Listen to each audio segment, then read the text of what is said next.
Hey guys, कैसे हो यार आप लोग। अब सभी का फिर से एक बार स्वागत करता हूँ इस नए वीडियो में। आज के इस वीडियो का टॉपिक होने वाला है थॉर वर्सेस बेटा रे बिल कॉमिक्स के अंदर। ये वीडियो का रिकमेंडेशन हमारे एक सब्सक्राइबर ने दिया था। उनको एक बड़ा थैंक यू। तो आप सब भी ऐसे सजेशन फीडबैक्स अपने टॉपिक्स देते रहना, हम उनको कवर ज़रूर करेंगे। इस वीडियो को शुरू करते हैं, वीडियो इंटरेस्टिंग होगा।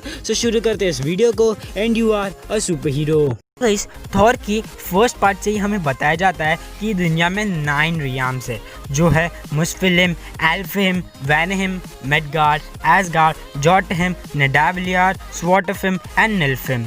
एमसीयू ने हमें 6 रियाम्स की जानकारी दी है, जिसमें मुस्फिलिम में सर्टर का राज है, वैनहिम में मिल्कियत का, मिडगार्ड में अर्थ का और एसगार्ड में गॉड्स का, वही जोटनहिम में फ्रोस्ट जाइंट्स और निडावलियर में ईटरी जैसे बौने का राज है।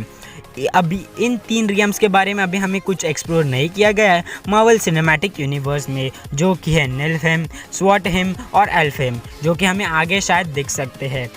आपको क्या लगता है इसके रिगार्डिंग मुझे कमेंट सेक्शन में ज़रूर बताना।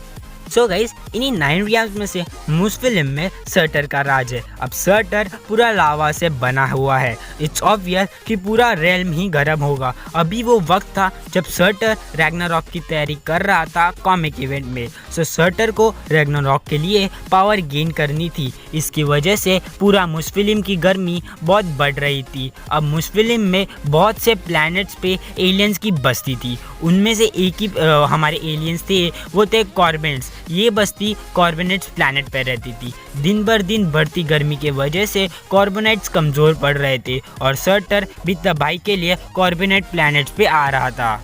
गाइस, जैसे ही कॉर्बोनेट्स को पता चलता है कि वो सर्टर उन पे हमला करने वाला है, तो वो कॉर्बिन प्लैनेट्स को छोड़कर चले जाते हैं। अब सारे कॉर्बोनाइट्स एक साथ बैठ जाते हैं और उनको सोचते हैं कि उन्हें एक मसीहा की ज़रूरत है, जो सबसे ताकतवर कॉर्बोनेट हो। तब सामने आया बेटा रे बिल। वो सबसे ताकतवर कॉर्बोनेट था और अब उन्हें कॉर्बोनाइट्स का प्रोटेक्टर उनसे बेटा रे बिल को घोषित कर दिया था।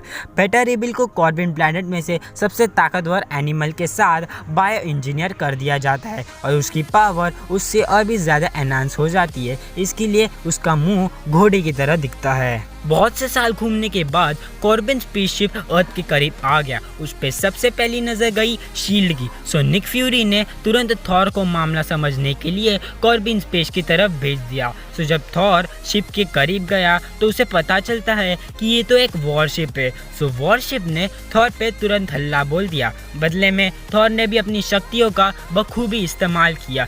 फिर थॉर के सामने आता है बेटा रे बिल। बहुत घंटे तक लड़ाई चलती रही। थॉर के पास म्योनिर होने के बावजूद भी बेटा रे बिल उसको कड़ई टक्कर दे रहा था और बेटा रे बिल को एक बार चांस मिला म्योनिर उठाने के लिए। जब थॉर ने म्योनिर गलती से उससे छूट जाता है तो बेटा रे बिल उस म्योनिर को उठा लेता है। उसी वक्त थॉर और बेटा रे बिल को ओडिन टेलीपोर्ट कर देते हैं अपने दरबार में।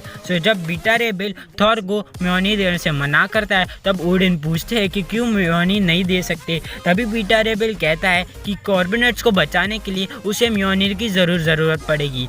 फिर ओडिन यहाँ पे फैसला करता है कि बेटा रे बिल और थॉर को एक डेड बैटल करना होगा, यानी कि एक मौत की लड़ाई। जो जीतेगा उसको म्योनिर मिलेगा। और फिर ओडिन थॉर और बेटा रे बिल को टेलीपोर्ट कर देते हैं एक बहुत ही गर्म प्लैनेट पे। वहाँ पे थॉर बिना म्योनिर के थोड़ा सा कमजोर पड़ रहा था। यहाँ पर भी लड़ाई घंटों तक चली थी और अब थॉर पे प्लैनेट की गर्मी का असर पड़ रहा था। वही बेटा रे बिल को उस गर्मी के वजह से कुछ फर्क नहीं पड़ रहा था, क्योंकि वो गर्मी से बेहद वाकिफ था। गर्मी के मारे थॉर बेहोश हो गया। बेटा रे बिल के हाथों बुरे पिट जाने के बाद बेटा रे बिल ने थॉर को उसे ओडिन के पास दरबार में लेके खड़ा कर दिया।